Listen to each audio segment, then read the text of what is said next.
Yeah, okay, sorry. Oh, good, because we're going to Thank you adjourn. for the note, but we're almost through. Well, basically, what we discussed was the town meeting warrant. We talked about our agenda for next week and interviewing the fire chief candidates and a few other things on there. And we're going through the town administrator's report right now. So just so I'm on the same page as what you're thinking. We're thinking of opening in 2 phases. Phase 1 would be for town employees only. And in fact, we are open for town employees because they're not here all day, but they come and go.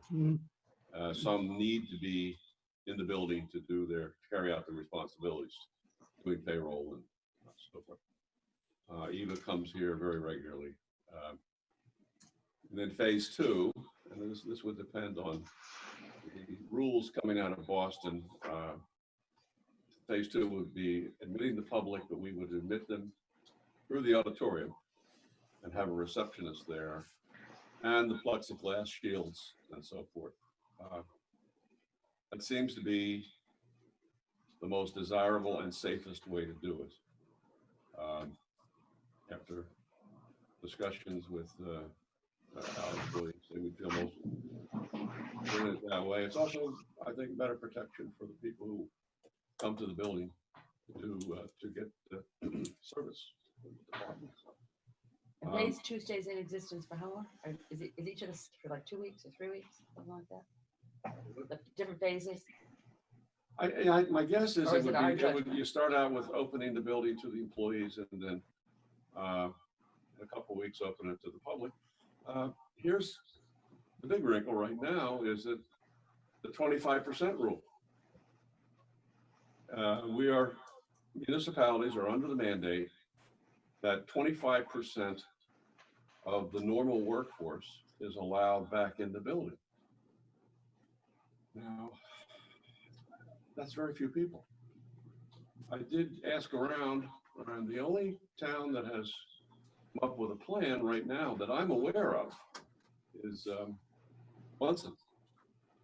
They're doing alternation of employees.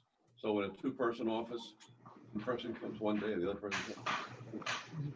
And even there, you have a ceiling on the number of people in the building. But do they disinfect the office from the? I mean, that's the other part of this. We are getting those disinfectant guns, which we will use periodically every couple of weeks, I guess, because it's supposed to last a month to be safe. And the other piece of this is that we should do railings, doorknobs, and so forth more frequently, if not every night. And so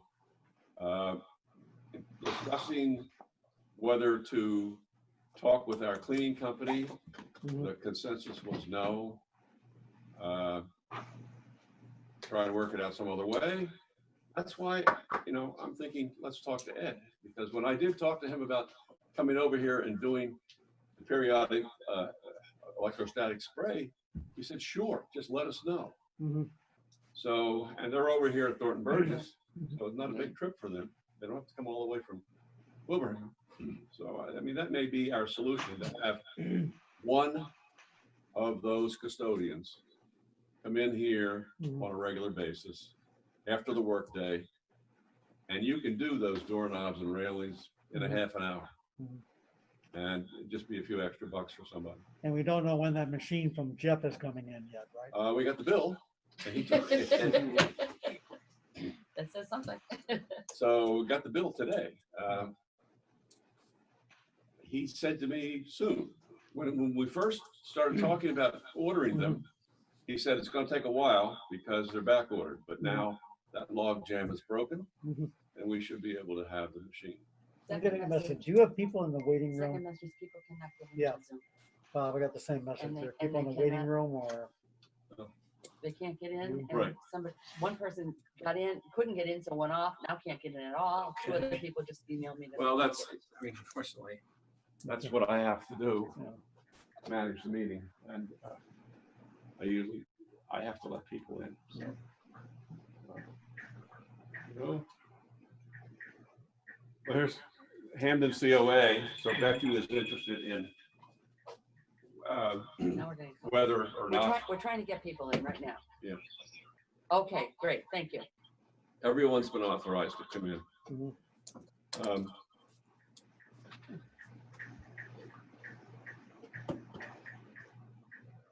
The thing about they're using the receptionist thing, I would think maybe we should keep a log of how many people use that and whether we could cut that service down from 8 hours a day or whatever, More limited down hours. to 2 hours a day or 5 hours a day, whatever. If after we had some data on how, I think we can do that. yeah, I do too. Although, if you're a builder, you want to be in the building early in the morning to see the building Mhm. inspector. Mhm. Others typically come in later in the morning. Mhm.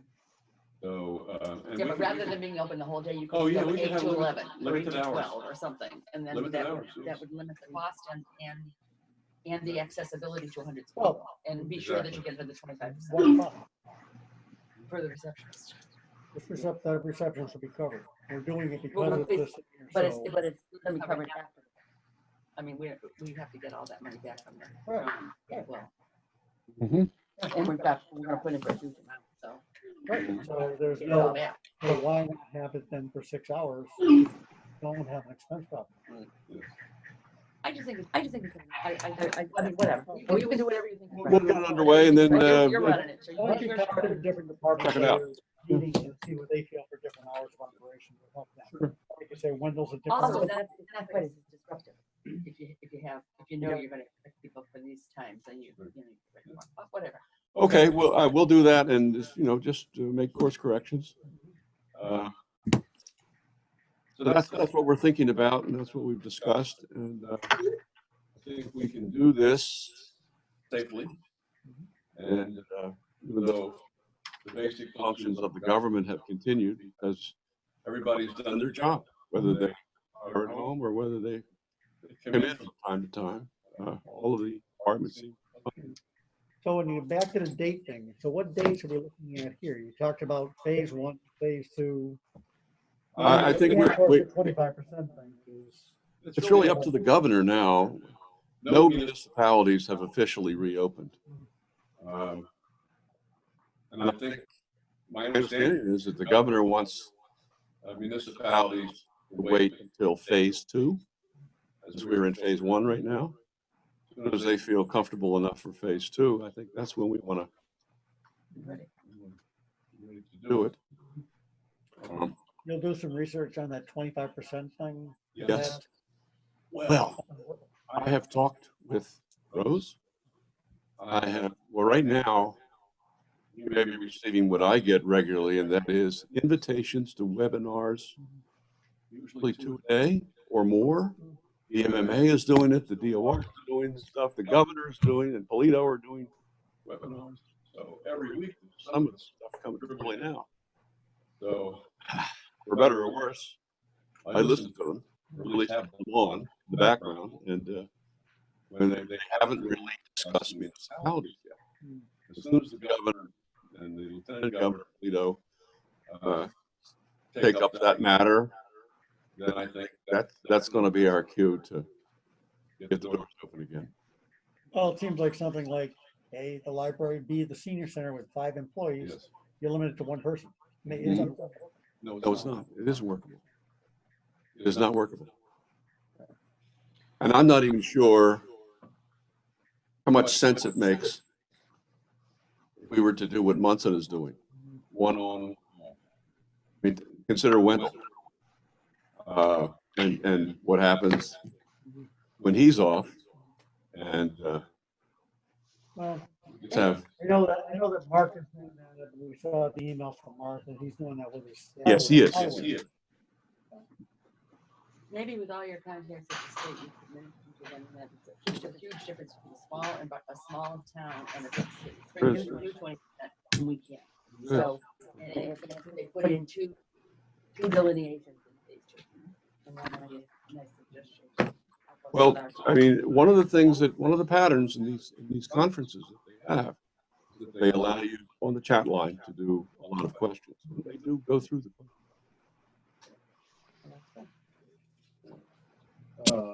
Senior Center, you want to just do that? Yes. Rebecca? She, Is that done? I see. Hi, can you hear me? yeah, we can hear you. Hi, how are you? Good. So, Bob, I got in the meeting a little bit late, so I don't know if you've talked at all about the We have, yes. feasibility study. I gave them a thumbnail review. They have had copies for a number of days. So I think they're ready for a decision. Okay, Want to redo it? Yeah, you might as well, right? Make a motion to authorize the senior center director working with the town administrator to execute the contract for the feasibility study.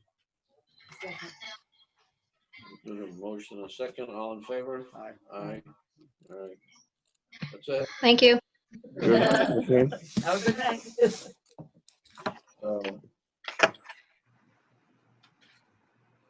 I'm gonna start your town administrator's report. I'm done. I'm finished. Okay, okay. What about the Palmer thing? Was she in a time crunch with that or for the application? that she was Yes. putting in? Yes, we are part of that group, Right.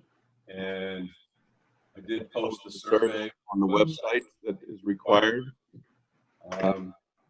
This This would would be, just so the public understands, this would be a community development block grant allocation coming out of the CARES Act. They basically took money and put it into the CDBG program. and it allows communities To have funds for social services. I think I even wrote a message to Becky saying you need money for your grad go lunch program. and I I called called the superintendent as well because he has an informal program going on with sandwiches and so forth. He does not need money, But it's social services and also assistance to small they use the term sometimes micro businesses as well. that are Obviously obviously hurting what's happened. So we wait to see, and we should get a decision relatively soon. Then we need to do Outreach into the community to those businesses that could use help. Anything else? No? Okay, the board is going to adjourn and go to executive session with respect to discuss litigation regarding the town of Hampden versus the Hampden Regional School District. From the executive session, we'll terminate this Zoom meeting. From the executive session, we'll go to the advisory committee meeting, or the continuous meeting at the advisory committee meeting at 7 o'clock. So I entertain a motion. The motion also, the meeting will also be Zoom. Also, you can announce to those who don't have the code for that meeting, it's available on the town website. So, Mr. Chair, you need a motion to enter executive session with the return to open session for the purpose of discussing litigation where open discussion of it would, I forget the term, compromise the council. Detrimental effect of the litigation. Motion is second. Roll call vote. John Flynn, Mary Ellen Levin, Donald Davenport, aye. So we'll terminate this Zoom meeting. We'll reconvene at 7 o'clock at the advisory committee meeting, and you can, people who are listening can see that on the town website, the Zoom access is there. Chairman, I make a motion then that upon termination of the advisory meeting, this board also adjourns its meeting. So we don't have to do a Zoom back and forth. Second. All in favor?